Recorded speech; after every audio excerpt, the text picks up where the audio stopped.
They're very happy at home. But when they go to school, kindergarten today is a war zone. They have to be equipped to fight a battle every day. Now, if children are very unhappy at school, I think we need to examine the teachers.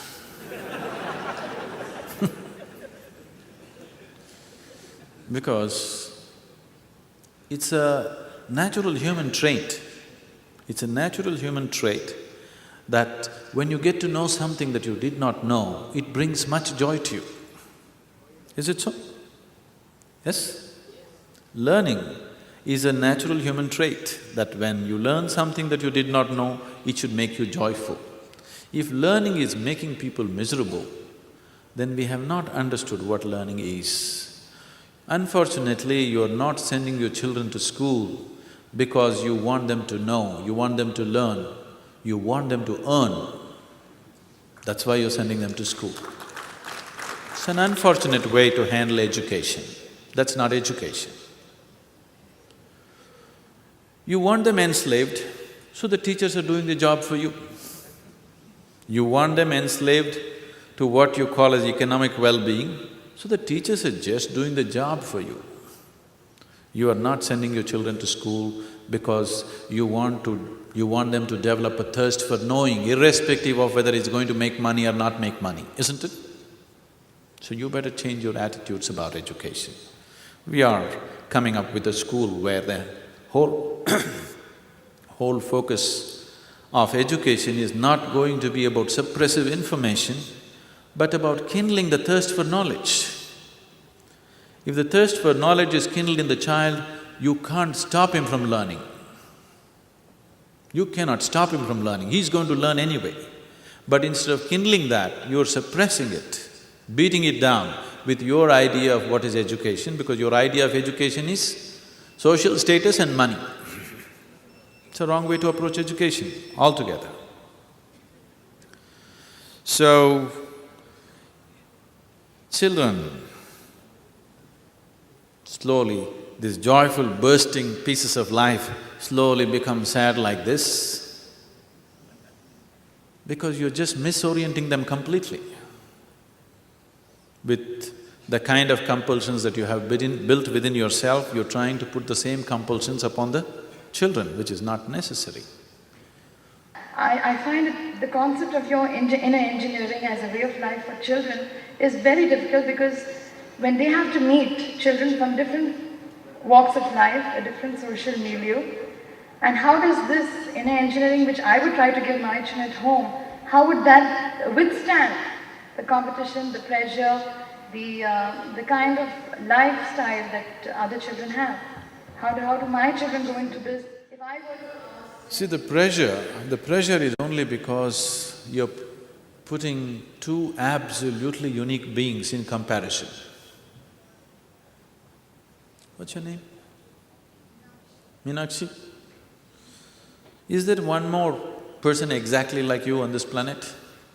Huh? No, fortunately so, isn't it? I'm joking. There's only one like you, there's only one like anybody here, isn't it? So each being is an absolutely unique being. That is so for your child also. But now, you're trying to put all of them into the same compartment and compare them about something that they can learn ABC or 1, 2, 3 or something and make them feel better or worse about it. So it's you who brought that competition and comparison because for most parents, it is not about education, it is about first rank. All they want is, they want their children to sit on top of every other child's head. They're not interested in learning, they're not interested in education, they're not interested in career, they're not interested in anything. Their whole effort in their life is how to sit on top of the pile. Isn't it so? Everybody wants to sit on top of the pile. Everybody cannot sit on top of the pile. Only few will sit on top of the pile, others will naturally end up at the bottom and get suppressed. Isn't it so? Whatever activity, if our focus is just to sit on top of the pile, naturally many others will get suffocated under the pile. This is bound to happen, there is no other way. So that orientation of education has to go. No, I cannot do anything, the schools are like that. No, schools are just catering to your attitudes. If your attitudes change, the schools will change. They want to run the business the way it works, isn't it? All you want is somehow you want your child to get 100 marks. It doesn't matter what happens to the child. You want your child to get first rank. They're just trying to cater to it because you're paying them, they're trying to fulfill the job. In the course of your activity, the child is getting ruined, but it doesn't matter. Your child is unhappy, it doesn't matter. You want him to be first rank. This is a sickness which has to go. True human genius will not flower if this kind of education happens. True human capabilities will not find expression in competition. True human capabilities will find expression only in absolute relaxation. Your mind, your body will work best, will find fullest expression only when you're joyful and peaceful and quiet within yourself. When you're trying to race with somebody, you're only thinking of doing one step ahead of him, that's all. You're not thinking of what is your ultimate potential to do. We're just ruining a whole generation of people with the kind of schooling we're doing. Sadhguru, you mentioned the school. What is your vision in using education to produce an ideal human being? How do you balance an international standard of education along with spiritual values? So the school that we're talking about right now, there is going to be no spirituality. No spirituality at all. We don't want to bring spirituality into a child's life.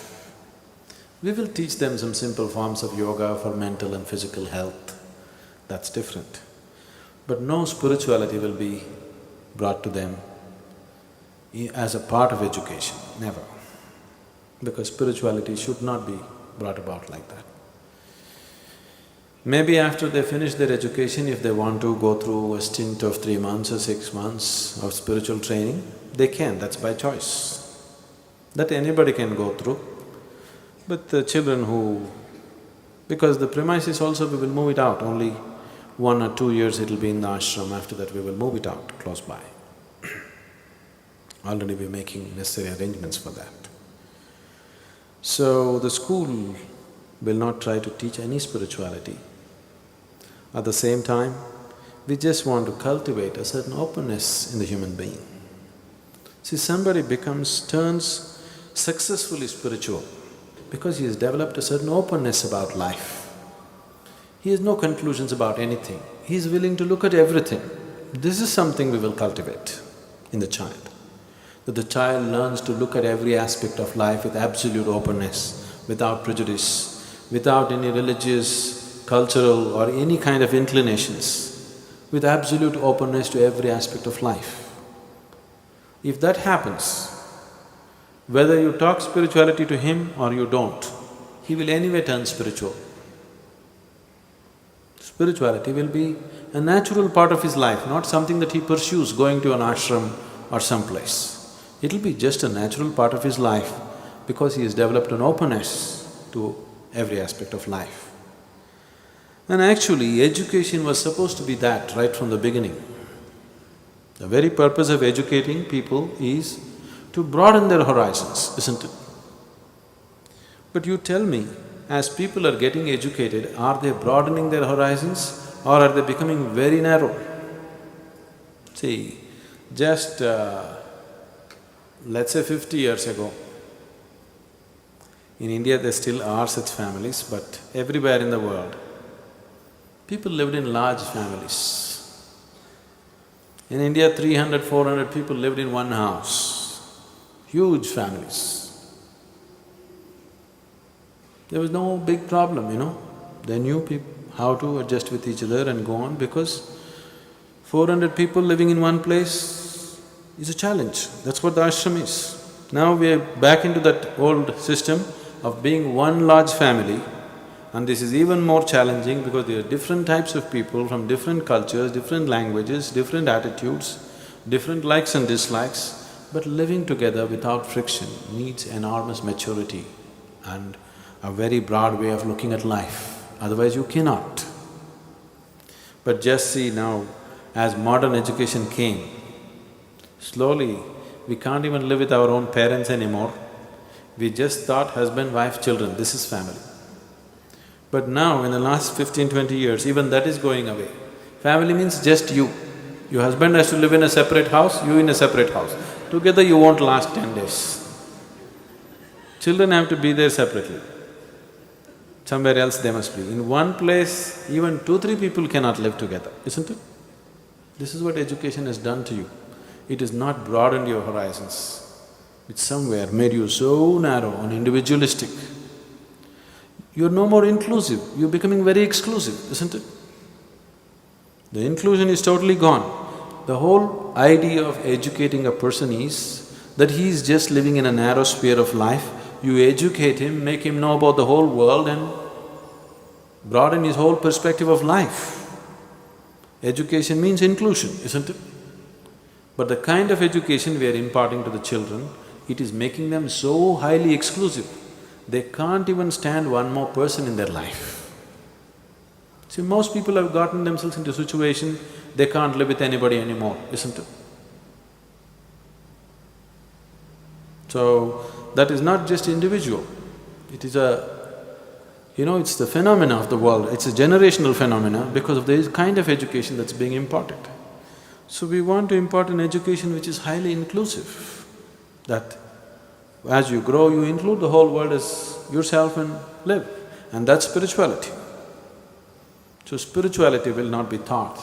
Education itself is spirituality, because education is about broadening your horizons, not about talking about God or some nonsense.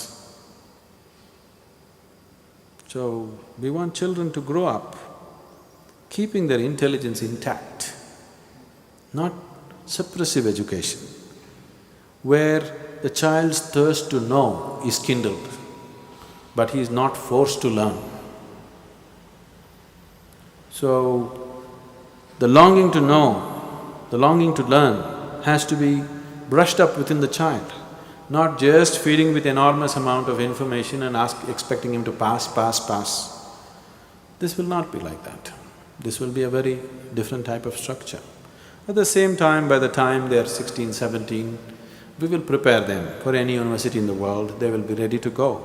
They will be ready enough to get into any kind of university according to their individual capabilities, of course.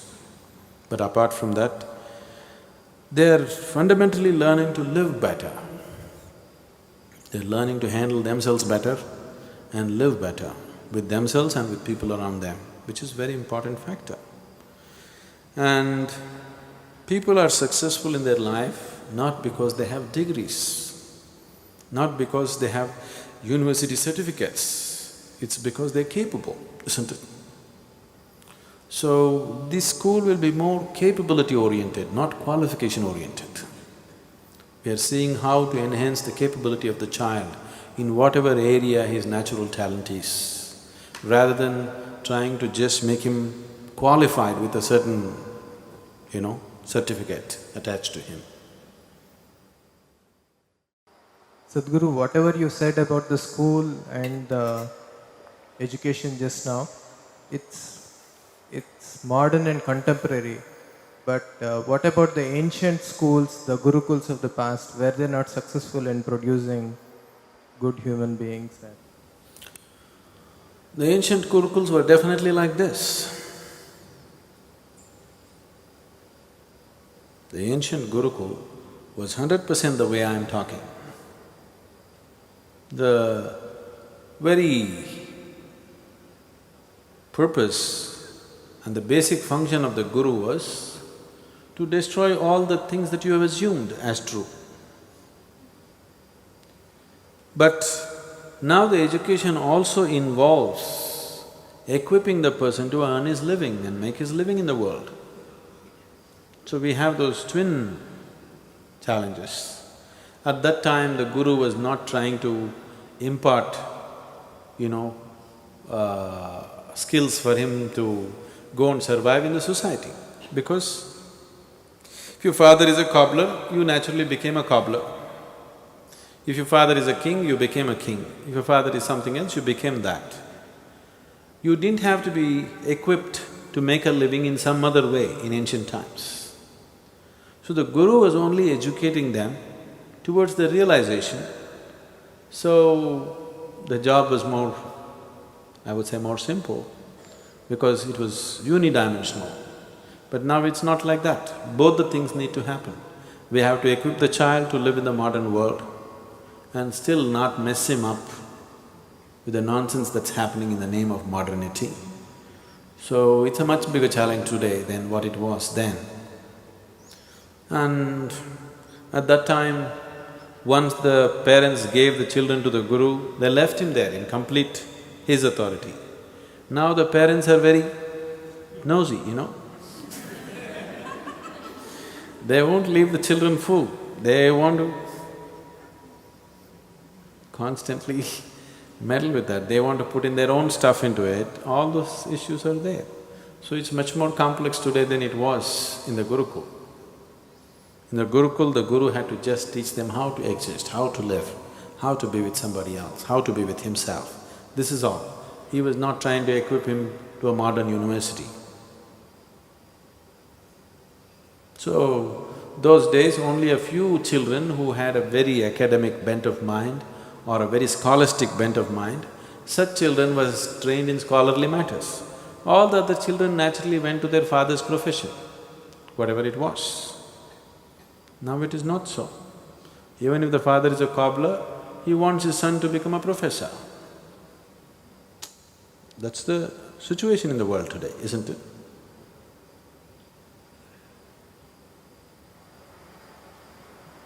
But you're saying there'll be no spirituality in the school, isn't that a shortcoming? I'm saying no spirituality as a teaching, as a method. But at the same time, if a child grows without assuming anything, if he grows up without any nonsense, he's naturally spiritual. Because if he lives without the influence of other people upon him, if he lives by his own natural intelligence, turning spiritual is a very natural process. Only because most of the people are not living by their natural intelligence, they are living by imposed education upon them.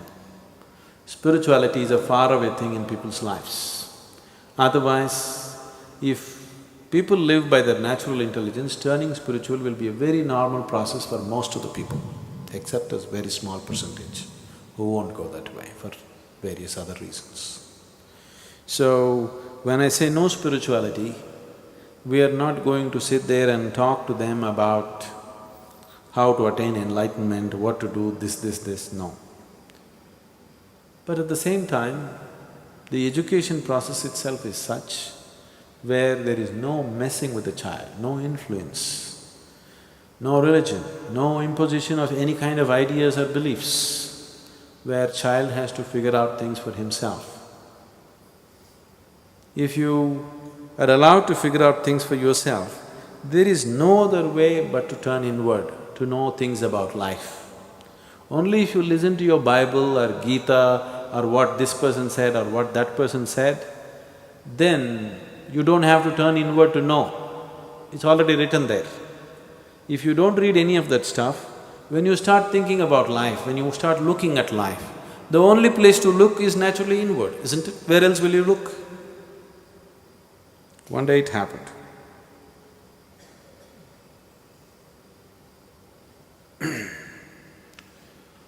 A lady who was a big professor in the university bought herself a home appliance, a little complex home appliance. She took it home, she read the instructions and tried to put it together, all those pieces that came in the package. She just tried very hard, she couldn't put it together. She left all those parts in a heap and went to work. When she came back in the evenings, to her surprise, the appliance was properly assembled and already used. She called the maid and asked, "Who fixed this?" She said, "I did." She couldn't believe it. "How did you do this?" Then the maid said, "When you don't know how to read and write, you have to use your brains."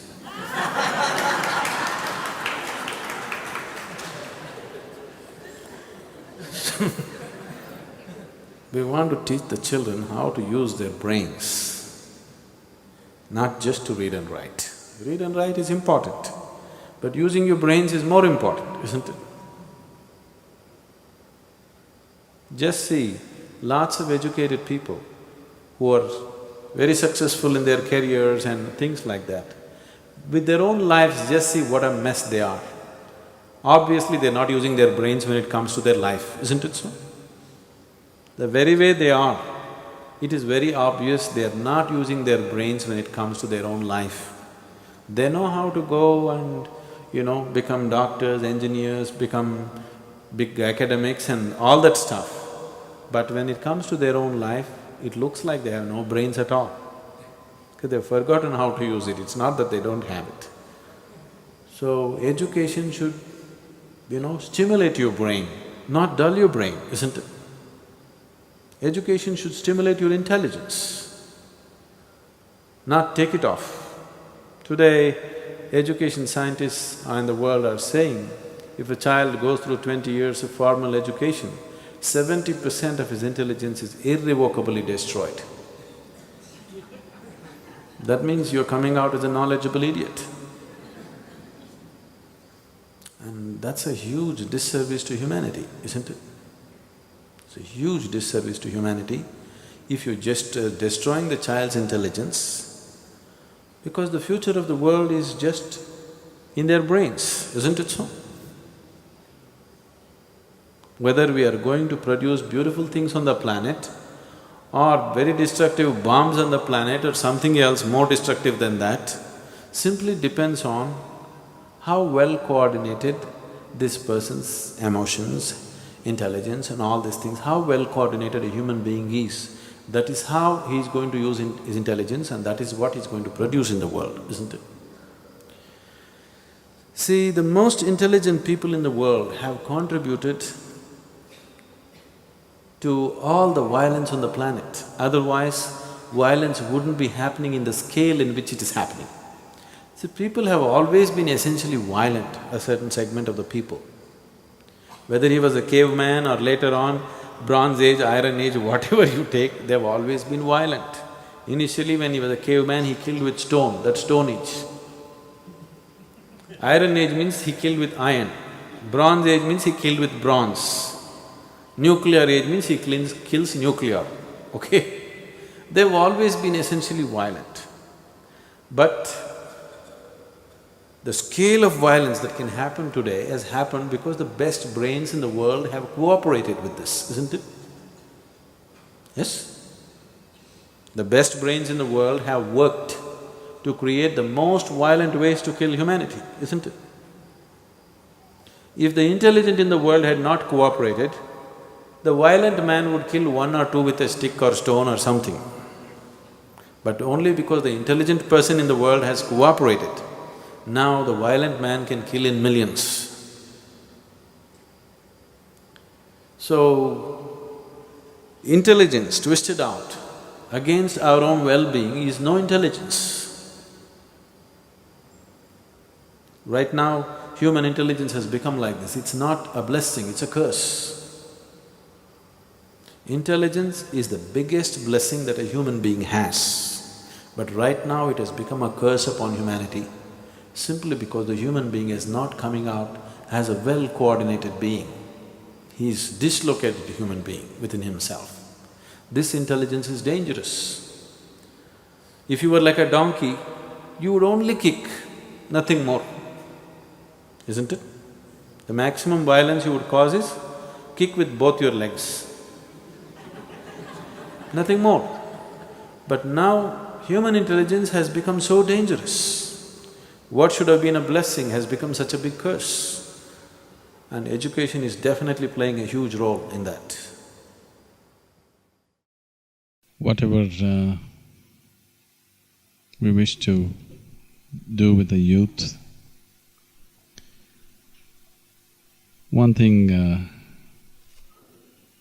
that the older generations should understand is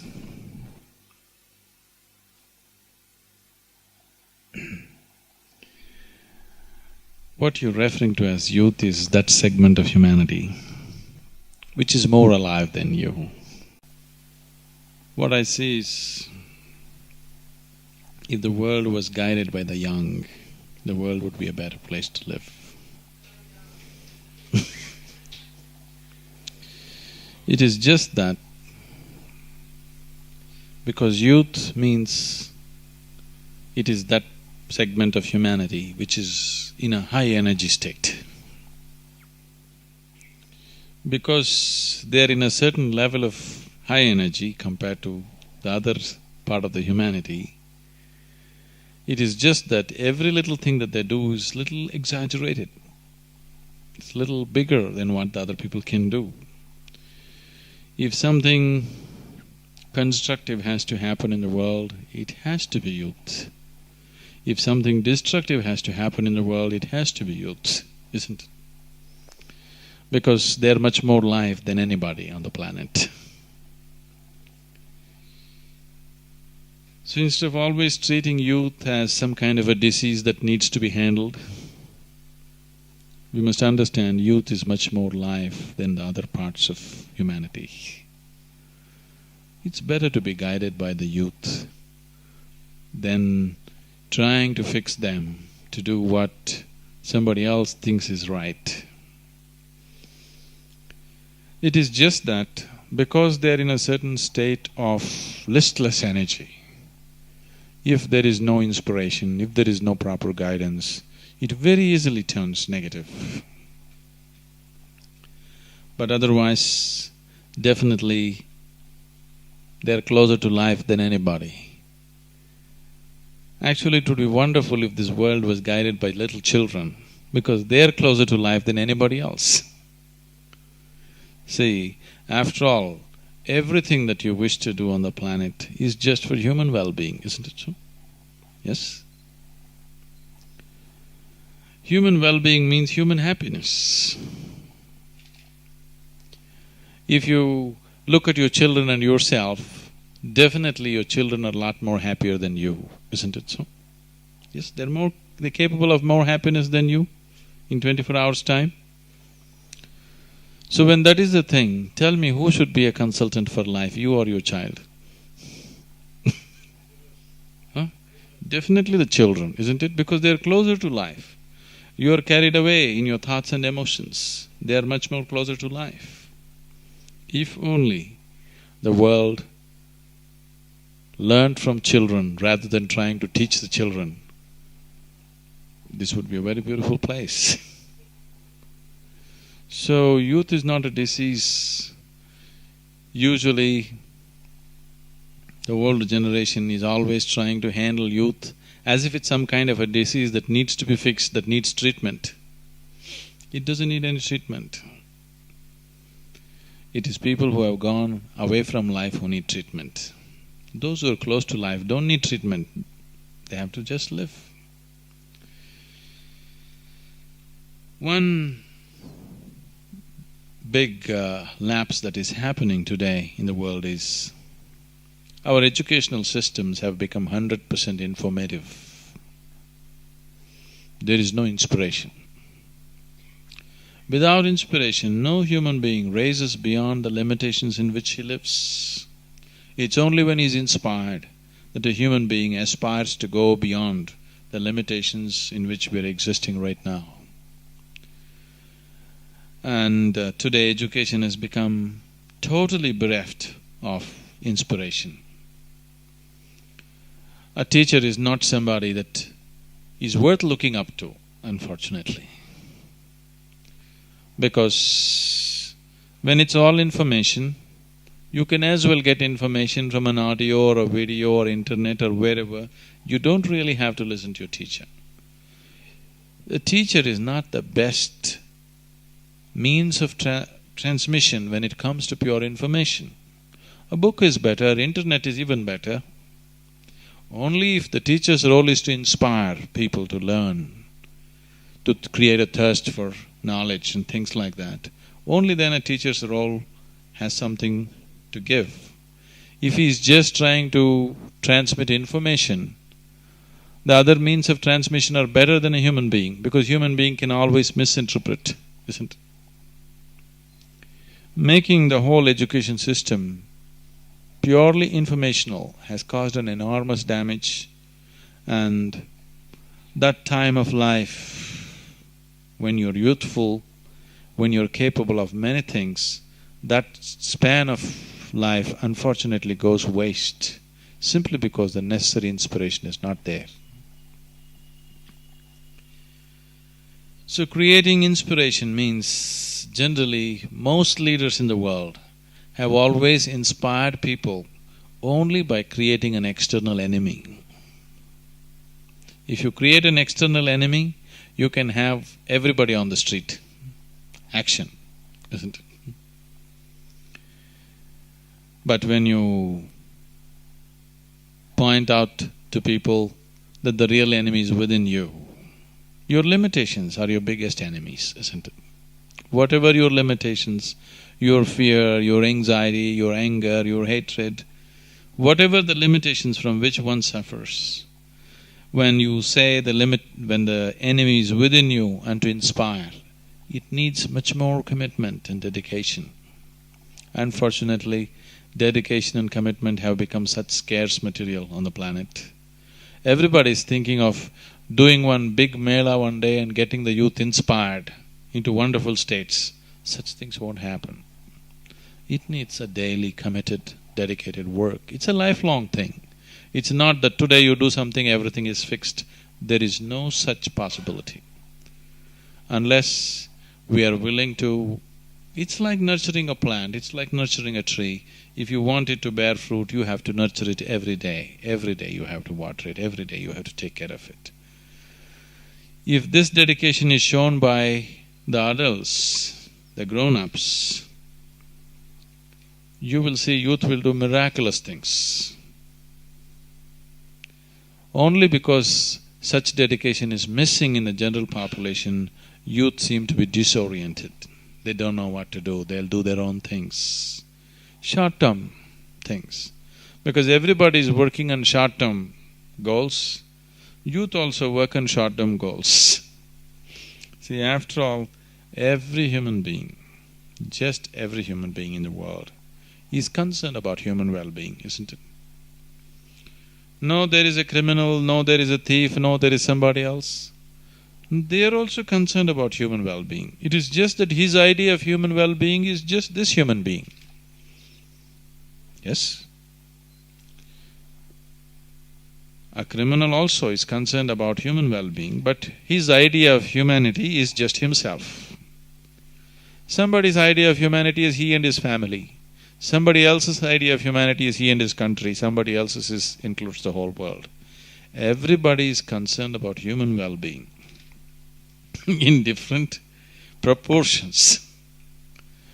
So, one big thing that needs to happen with the youth and with everybody is that their identification with humanity is not limited to just themselves, that it includes the larger society and the larger world around them, which is missing in education. The modern education is constantly training people only to think about themselves and nothing else but themselves. All the science that you see in the world, the attitude, there's nothing wrong with the science itself, but the attitude, the way in which the science is conducted, is like everything here is here only to be exploited for our well-being, isn't it so? Now we destroy wantonly and then we talk about protecting the environment, then doing something else, all patch-up jobs. Because the whole process of science is only about how to use everything for your comfort, for your benefit. So initially you use the planet, then the trees and plants, then the animals, then of course the human beings also. You use everybody to your comfort and well-being. That attitude has been deeply set with the process of modern education. So, as we are investing our time, resources and energies in transmitting informative knowledge, we have to invest a certain amount of time, energy and resources to inspire people, the inspirational dimension of the education, which has not been done at all. So for example, 50 years ago this country, during the freedom struggle, it was an inspired population. Suddenly people are willing to come out and throw their lives in the street for the nation. In 50 years' time, we did not do any work about inspiring people, and suddenly we are such a disgruntled and disoriented population. To get Indians to think as Indians is a huge problem, isn't it? Because the necessary inspiration has been missing. No work has been done, no organized work has been done. Haphazardly, small groups of people doing this and that has happened. No organized work has been done. I must tell you this. A few years ago, when I happened to be in United States, I just saw, in a magazine, I saw an old poster which was printed in 1930s. At a time when people were immigrating from various countries into United States, people from various cultures and languages and different kind of complexions are coming to integrate all of them into one nation. To what extent the authorities took efforts means, I saw this particular poster and then I came to know so many other things that the government did. This poster was about, this is for the Italian wives, because a large number of Italians were moving into United States, to make an Italian housewife into an American housewife, how she should keep her kitchen, how she should tie her apron, how she should serve the breakfast as an American wife. For every Italian immigrant that came in, they are supposed to fix this poster in their kitchen so that she knows how to integrate herself as an American housewife, and inspiring her how she is American now, not Italian. I'm just taking this example because the authorities took that kind of care to inspire people to feel like one nation. Even how you serve the breakfast. The government is teaching people how to serve the breakfast in your house, not in the restaurant, to your own family, to make you a part of one nation. We need to do something about inspiring people in an organized way. Haphazardly, individuals doing this and that is fine, but a very organized effort to inspire people without creating an external enemy. Making people understand the biggest enemy for a human being is always within himself. And this inspiration is what is needed. Every forum that stands up thinking about the well-being of the youth, or thinking about harnessing that enormous energy which we refer to as youth, must always think of integrating in terms of inspiring people to do things which are beyond limitations. See, when we are not inspired, we'll tend to function only within the limitations in which we are placed. Only when we're inspired, we go beyond and do things that normally human beings wouldn't do. Only then that society surges ahead and does something worthwhile. Unfortunately, that happens only when strife happens. In normal, peaceful situations, people should be inspired, it's very important. When there is a war, people want to go and die, that's not the point. When everything is well, to be highly inspired, to keep and to create the situations that we want in the country and in the world is what's needed. And it's not one day's work, it's a lifelong work.